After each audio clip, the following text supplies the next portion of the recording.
Pakistan population کے لحاظ سے، آبادی کے لحاظ سے دنیا کا چھٹا ملک ہے. جی ہاں، ٹاپ 6 کنٹریز جو اگر آپ بنائیں تو چھٹے نمبر پہ 240 کے قریب ممالک ہیں، جس میں چھٹا نمبر ہمارے وطن عزیز پاکستان کا ہے. اور رقبے کے لحاظ سے، جس کو آپ کہیں کہ جو ایریا ہے، اس لحاظ سے پاکستان دنیا کے 36ویں نمبر پر ہے. اللہ نے اتنا بڑا رقبہ بھی ہمیں دیا، اور چھٹے نمبر پر پاپولیشن ہے. پاکستان کا علاقہ کتنا ہے آپ کو پتہ ہے؟ تقریباً 8 لاکھ اسکوائر کلومیٹر. اللہ نے اتنا بڑا ہمیں وطن دیا ہے. 8 لاکھ. میں کئی ملکوں میں گیا ہوں جو آدھے گھنٹے میں ختم ہو جاتے ہیں، جی 1 گھنٹے میں ختم ہو جاتے ہیں. مشہور ملک. ارے جناب، بڑے نام آپ نے یورپی ملکوں کے سنے ہوں گے. مجھے اچھی طرح یاد ہے، ایک بار لطیفہ بن گیا. نگران شورا اور ہمارے ساتھ تھے اسد بھائی. اب یہ شاید کئی لوگوں کو یقین نہ آئے، ہم نے ناشتہ کیا فرانس میں. دوپہر کا کھانا، اصل میں ہم جا رہے تھے ایک اور ملک میں، جرمنی جا رہے تھے غالباً.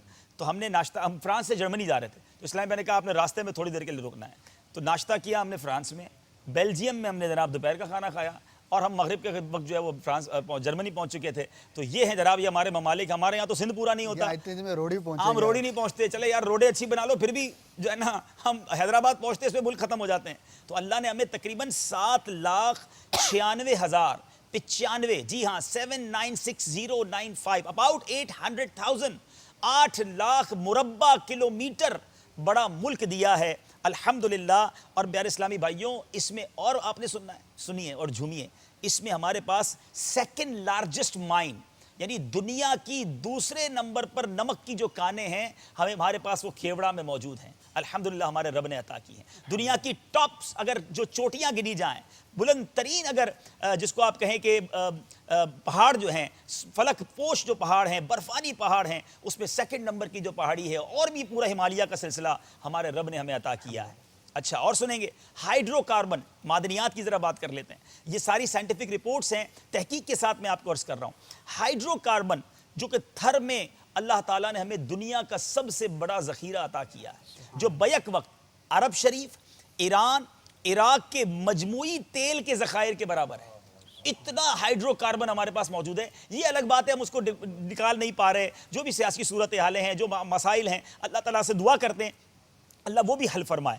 ایک اندازے کے مطابق ہمارے پاس 2000 ٹریلین، بلین نہیں، 100 ملین کا 1 بلین ہوتا ہے، 100 بلین کا 1 ٹریلین ہوتا ہے. یعنی 100 ارب جمع ہو جائیں تو 1 ٹریلین بنتا ہے.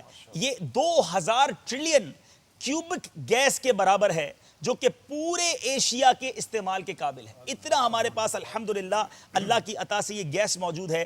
پھر 5000 اس کے ذریعے 5000 میگا واٹ بجلی 800 سال تک پیدا کی جا سکتی ہے. 5.1 ارب ٹن، 5.1 ارب ٹن کوئلہ تھر کے علاقے میں موجود ہے، جو کہ دنیا کا بہترین کوئلہ ہے. چاغی کے اندر اللہ تعالیٰ نے ہمیں ریکارڈک کے مقام پر سونا اور تانبے کے 270 بلین ڈالر کے ذخائر یوں سمجھ لیجئے الحمدللہ یہ دریافت ہو چکے ہیں. ایک اندازے کے مطابق اگر روزانہ 6 بلین یعنی 6 ارب ڈالر سونا روزانہ فروخت کریں تو بھی 40 سال تک ختم نہ ہوگا. اتنی یہ تو وہ ہے جو دریافت ہوئی ہیں. یہ رب کے رازوں میں سے ایک راز ہے. یہ ملک اللہ کی عطا کی ایک بہت بڑی عطا ہے. اور کیوں نہ ہو، یہ بنا کس نام پہ؟